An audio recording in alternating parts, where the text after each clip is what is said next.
Assalomu alaykum, hurmatli tomoshabinlar. Bugun siz bilan juda muhim bir masalani, ya'ni pensiya yoshidagi fuqarolarimiz uchun gaz to'lovlari bo'yicha kompensatsiya masalasini ko'rib chiqamiz. Bu ma'lumot har bir pensioner va ularning oila a'zolari uchun hayotiy ahamiyatga ega, chunki u sizning oilaviy byudjetingizga sezilarli yordam berishi mumkin.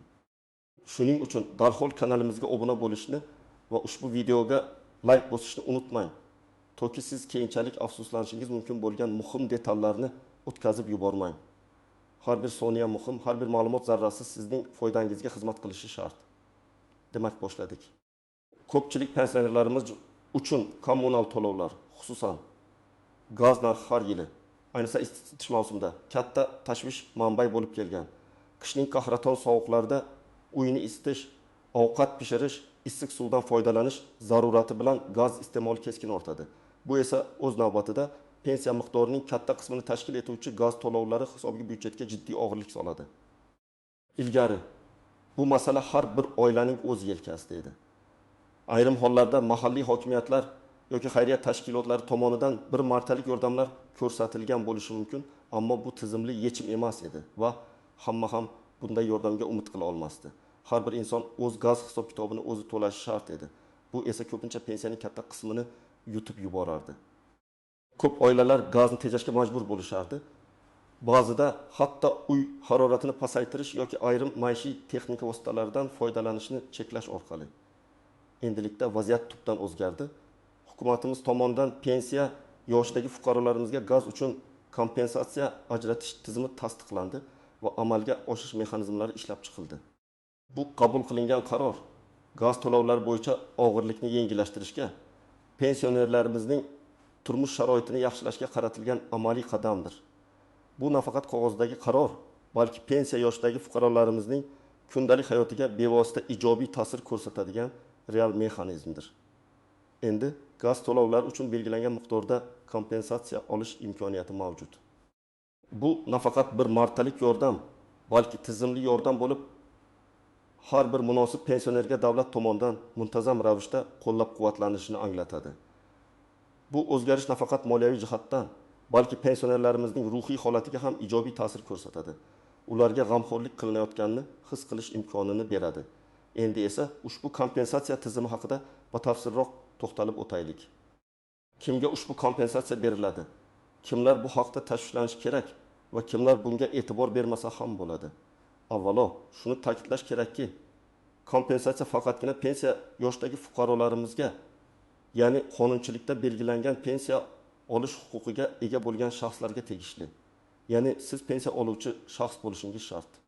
Bu birinchi va eng asosiy shartdir.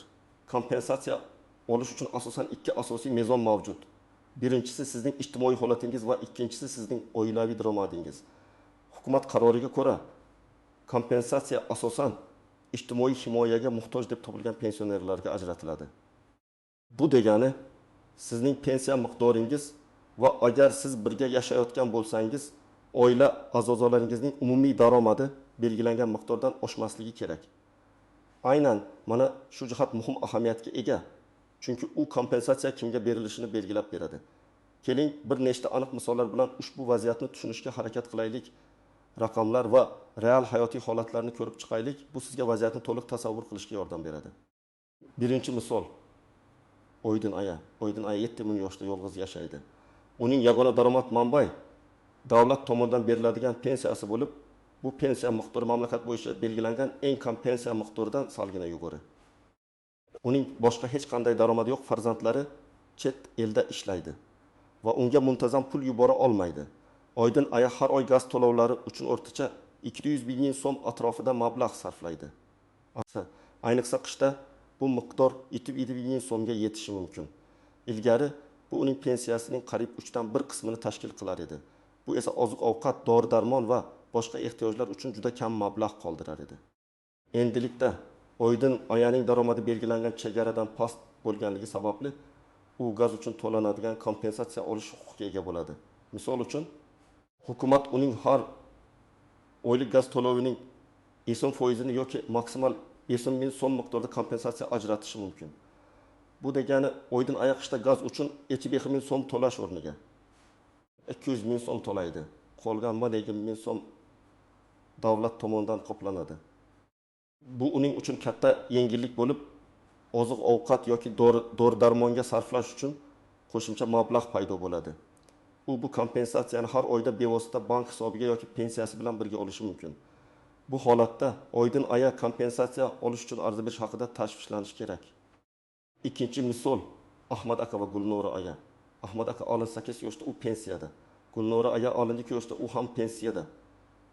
Lekin qo'shimcha ravishda kichik bir korxonada yarim stavkada ishlaydi va oylik 1500 ming so'm maosh oladi.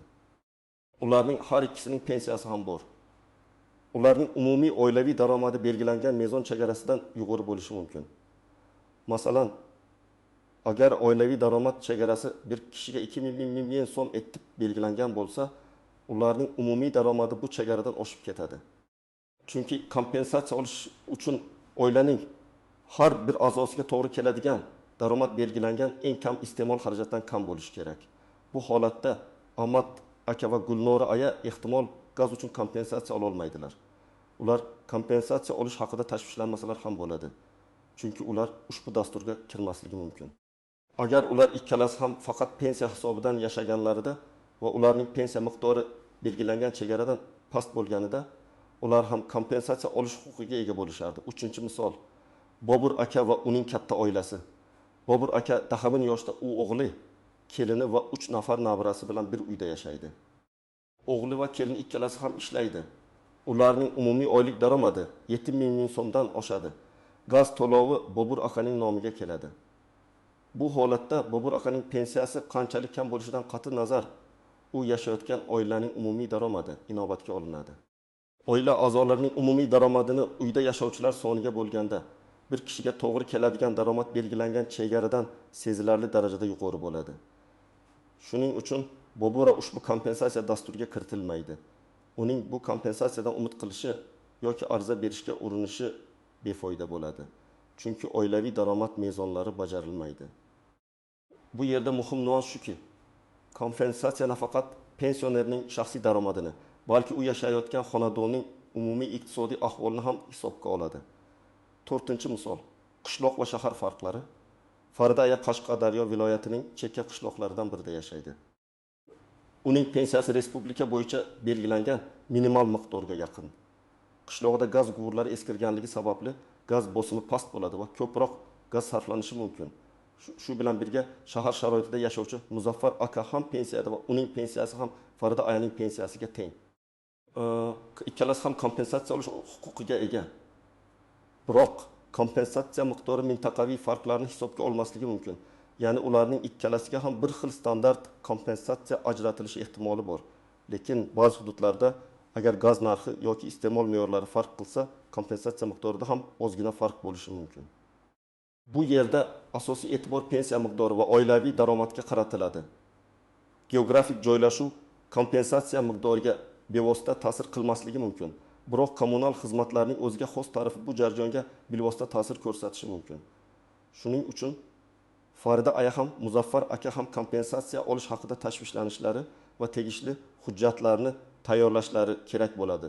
Bu misollar sizga vaziyatni aniqroq tushunishga yordam beradi degan umiddaman. Asosiy e'tibor nafaqat pensionerning o'z pensiya miqdoriga, balki u yashayotgan xonadonning umumiy daromadiga ham qaratiladi. Agar sizning shaxsiy yoki oilaviy daromadingiz belgilangan mezonlardan past bo'lsa, siz kompensatsiya olish huquqiga egasiz va bu haqda tashvishlanishingiz, ya'ni ariza berishingiz shart. Agar daromadingiz ushbu chegaradan yuqori bo'lsa, siz ushbu dasturga kiritilmasligingiz mumkin. Endi esa ushbu kompensatsiya tizimidagi ayrim istisnolar, nozik jihatlar va kutilmagan vaziyatlar haqida batafsil to'xtalib o'tamiz. Bu jihatlar juda muhim. Chunki ular sizning kompensatsiya olish huquqingizga ta'sir qilishi mumkin bo'lgan kutilmagan holatlarni ochib beradi. Birinchi muhim nuans, bir necha mulkka egalik qilish. Tasavvur qiling, bir pensionerning nomiga ikkita uy yoki bitta uy va bitta do'kon rasmiylashtirilgan. Uning do'koni rasman faoliyat yuritmayotgan bo'lsa ham yoki u ijaraga berilgan bo'lsa ham, bu mulklarning mavjudligi uning umumiy mulkiga ta'sir qilishi mumkin. Hukumat kompensatsiya berishda nafaqat daromadni, balki mol mulkni ham inobatga olishi mumkin. Agar pensioner nomiga ro'yxatdan o'tgan ikkinchi ko'chmas mulkdan, masalan, ijaradan daromad olayotgan bo'lsa, bu uning umumiy daromadiga qo'shiladi va kompensatsiya olish imkoniyatini kamaytiradi yoki butunlay yo'qqa chiqaradi. Agar mulkdan daromad olinmayotgan bo'lsa ham, uning mavjudligi ijtimoiy himoyaga muhtojlik darajasiga shubha tug'dirishi mumkin. Shuning uchun ariza berishdan oldin barcha mulklaringizni va ulardan olinayotgan potensial daromadlarni aniq baholashingiz lozim. Ikkinchi holat, boshqa turdagi imtiyozlar va yordamlar. Ba'zi pensionerlar, masalan, Ikkinchi jahon urushi qatnashchilari, nogironligi bo'lgan shaxslar yoki yolg'iz pensionerlar allaqachon boshqa turdagi davlat yordamlarini yoki kommunal to'lovlar uchun imtiyozlarni olishlari mumkin. Savol tug'iladi. Bu pensionerlar gaz uchun kompensatsiya ola oladilarmi? Odatda davlat yordami 2 marta berilmaydi. Agar siz allaqachon gaz to'lovlari uchun biron bir imtiyozdan foydalanayotgan bo'lsangiz, masalan, muayyan foiz chegirma shaklida yangi kompensatsiya dasturiga kiritilmasligingiz mumkin yoki sizga faqatgina bir turdagi yordamni tanlash imkoniyati berilishi mumkin.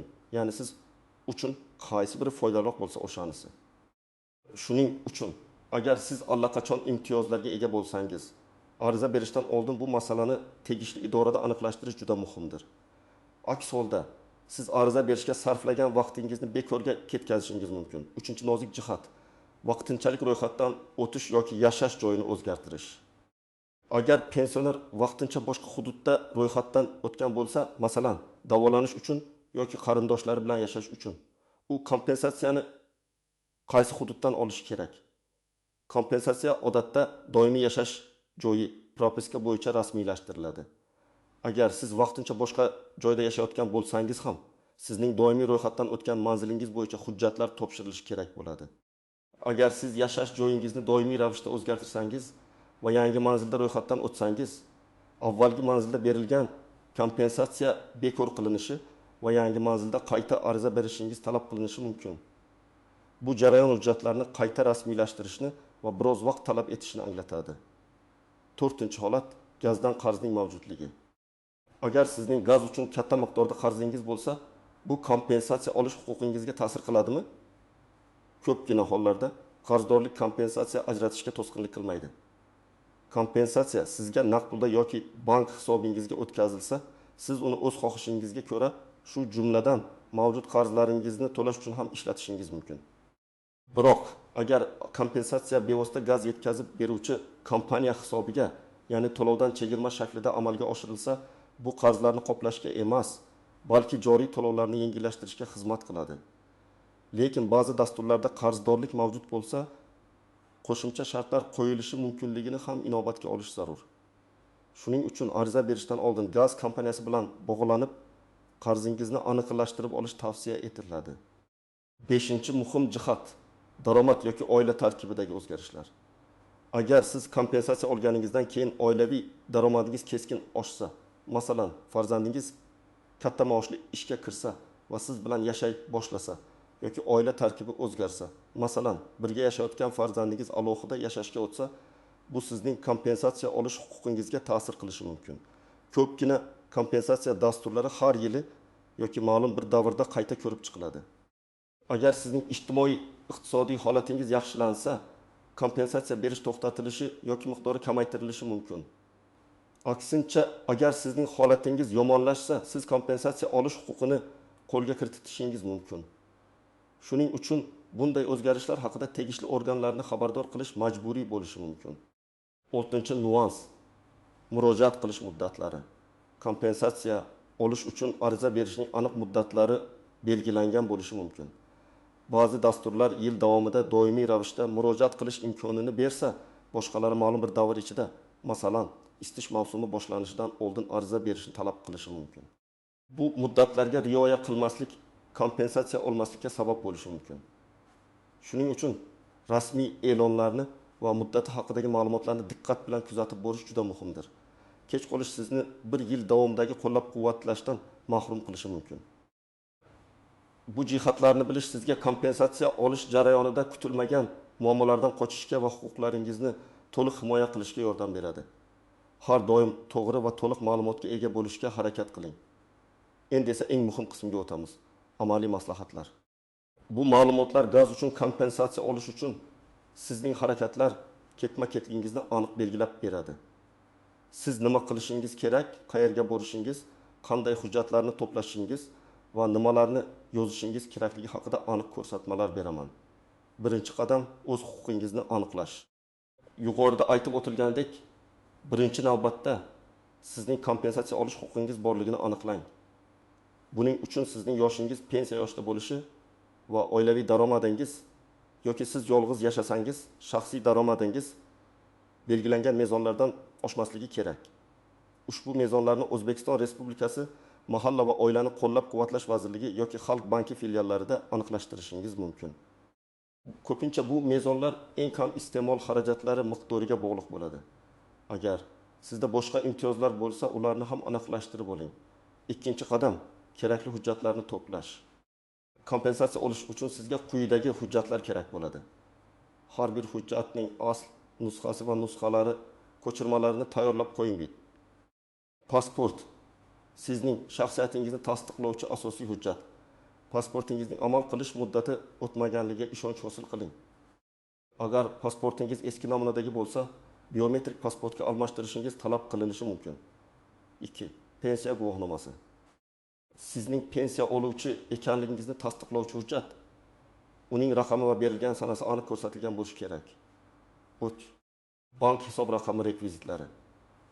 Kompensatsiya bevosita sizning bank kartangizga yoki hisob raqamingizga o'tkazilishi mumkin. Shuning uchun sizda bank kartasi, masalan, Uzkart yoki Humo va unga bog'langan hisob raqami mavjud bo'lishi shart. Agar sizda bank kartasi bo'lmasa, Xalq bankining istalgan filialiga murojaat qilib ochtirishingiz mumkin. Sizga bank kartasi raqami, hisob raqami, email xonali raqam, bank nomi va bank kodi MFO kerak bo'ladi. Bu ma'lumotlarni kartangiz berilgan bankdan yoki mobil ilovalar orqali olishingiz mumkin. 4. Xonadon kitobidan ko'chirma yoki kadastr hujjatlari.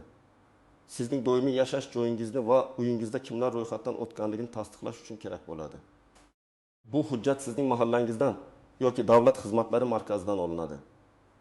Agar siz ijara uyda yashasangiz, ijara shartnomasi va uy egasining roziligi ham talab qilinishi mumkin. Ammo bu holat kamdan kam uchraydi. Chunki kompensatsiya odatda uy egasiga emas, balki to'lovchining nomiga beriladi. 5.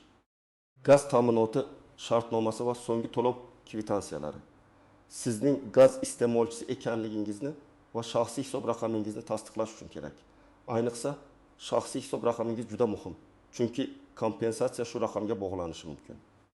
3-qadam ariza berish. Hujjatlar to'planganidan so'ng siz ariza berishingiz mumkin. Ariza berish uchun bir nechta yo'nalishlar mavjud. 1. Davlat xizmatlari markazlari, DXM. Bu eng qulay va keng tarqalgan usuldir.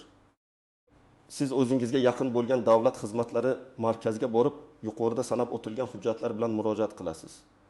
U yerdagi xodimlar sizga ariza blankasini to'ldirishga yordam beradi va hujjatlaringizni qabul qilib oladi. Ariza qog'oz shaklida to'ldiriladi va imzo chekiladi. Sizga arizangiz qabul qilinganligi haqida kvitansiya yoki xabarnoma beriladi.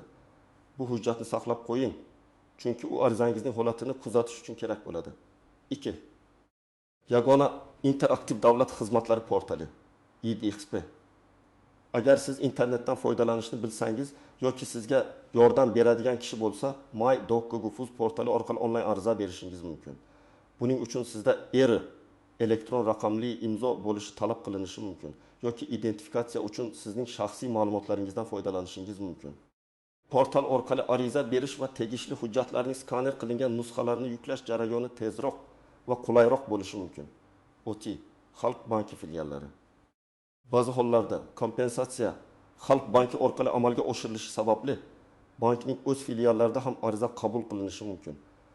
Bu haqda oldindan bankning axborot xizmati yoki filiallarga qo'ng'iroq qilib aniqlashtirib oling. 4. Mahalla fuqarolar yig'inlari. Ayrim hududlarda mahalla fuqarolar yig'inlari ham aholidan arizalarni yig'ib olish va ularni tegishli tashkilotlarga yetkazish vazifasini bajarishi mumkin. Bu ayniqsa chekka hududlarda yashovchi davlat xizmatlari markazga borishda qiyinchiliklarga duch keladigan pensionerlar uchun qulaylik yaratadi. Mahallangizning ijtimoiy masalalar bo'yicha mas'ul xodim bilan bog'lanib, bu imkoniyat haqida so'rab ko'ring. Ariza blankasini to'ldirishda e'tiborli bo'ling. Unda sizning shaxsiy ma'lumotlaringiz yashash manzilingiz, pensiya guvohnomangiz raqami, bank rekvizitlaringiz, gaz ta'minoti bo'yicha shaxsiy hisob raqamingiz va oila a'zolaringiz haqidagi ma'lumotlar aniq va to'g'ri ko'rsatilishi kerak. Har bir qatorni diqqat bilan o'qing va xatosiz to'ldiring. Noto'g'ri ma'lumotlar arizangiz rad etilishiga sabab bo'lishi mumkin. 4-qadam, arizaning ko'rib chiqilishini kutish va holatini kuzatish. Arizangiz topshirilgandan so'ng u tegishli davlat idoralari tomonidan ko'rib chiqiladi. Bu jarayon odatda 10 kundan 30 kungacha davom etishi mumkin. Arizangizning holatini davlat xizmatlari markazi orqali bergan bo'lsangiz, sizga berilgan kvitansiya raqami orqali MyDocuv.uz portalida yoki markazning o'zida so'rab bilishingiz mumkin. Agar onlayn ariza bergan bo'lsangiz, uning holati shaxsiy kabinetingizda aks etadi. 5-qadam, kompensatsiyani olish yoki rad etish sababini aniqlash. Agar arizangiz ma'qullansa, sizga kompensatsiya ajratilganligi haqida xabarnoma keladi va belgilangan muddatda mablag' sizning bank hisobingizga o'tkaziladi yoki gaz to'lovingizdan chegirma shaklida amalga oshiriladi. Mablag' tushishini muntazam ravishda bank kartangiz orqali yoki bank ilovalaridan foydalanib tekshirib turing. Agar arizangiz rad etilsa, sizga rad etish sababi ko'rsatilgan rasmiy xabarnoma yuborilishi shart. Bu xabarnomani diqqat bilan o'qib chiqing. Rad etish sababi hujjatlaringizning noto'g'ri to'ldirilishi, zarur hujjatlarning yetishmasligi, daromad mezonlariga mos kelmaslik yoki boshqa imtiyozlarning mavjudligi bilan bog'liq bo'lishi mumkin. Agar rad etish sababini bartaraf etish imkoniyati mavjud bo'lsa, masalan, hujjatlardagi xatolikni tuzatish, siz qayta ariza berishingiz mumkin. Agar siz rad etish qaroriga rozi bo'lmasangiz va o'zingizni haqli deb hisoblasangiz, yuqori turuvchi organga yoki sudga murojaat qilish huquqiga egasiz. Bu bosqichma-bosqich ko'rsatmalar sizga gaz uchun kompensatsiya olish jarayonini osonlashtirishga yordam beradi. Unutmang, har bir qadamni sinchkovlik bilan bajaring va shubhali vaziyatlarda mutaxassislardan maslahat olishdan tortinmang. O'z huquqlaringizni biling va ulardan foydalaning. Xulosa qilib aytganda, bugun biz pensiya yoshidagi fuqarolarimiz uchun gaz to'lovlari bo'yicha yangi tasdiqlangan kompensatsiya tizimini batafsil ko'rib chiqdik. Bu hukumatimiz tomonidan pensionerlarimizga ko'rsatilayotgan g'amxo'rlikning yorqin namunasidir. Bu tizim moliyaviy yukni yengillashtirish va qariyalarimizning turmush sharoitini yaxshilashga qaratilgan. Kimga ushbu kompensatsiya berilishi, qanday mezonlar asosida, qanday hujjatlar kerakligi va qayerga murojaat qilish kerakligi haqida to'liq ma'lumotga ega bo'ldingiz. Unutmang, bu sizning haqqingiz va undan foydalanishdan tortinmang. Agar siz ushbu dasturga muvofiq kelsangiz, darhol hujjatlaringizni tayyorlab murojaat qilishga shoshiling. Sizning fikrlaringiz biz uchun juda muhim. Ushbu kompensatsiya haqida nima deb o'ylaysiz? Siz yoki sizning yaqinlaringiz ushbu imkoniyatdan foydalanishni rejalashtiryapsizmi? Qanday muammolarga duch kelishingiz mumkin yoki allaqachon duch keldingiz? O'z fikrlaringizni, savollaringizni va tajribalaringizni sharhlar bo'limida yozib qoldiring. Bu boshqa tomoshabinlar uchun ham foydali bo'lishi mumkin. Agar video siz uchun foydali bo'lgan bo'lsa, albatta videoga like bosing va kanalimizga obuna bo'lishni unutmang. Bu bizga kelajakda ham shunga o'xshash muhim va foydali ma'lumotlarni tayyorlashga yordam beradi. Keyingi videolarda uchrashguncha o'zingizni ehtiyot qiling.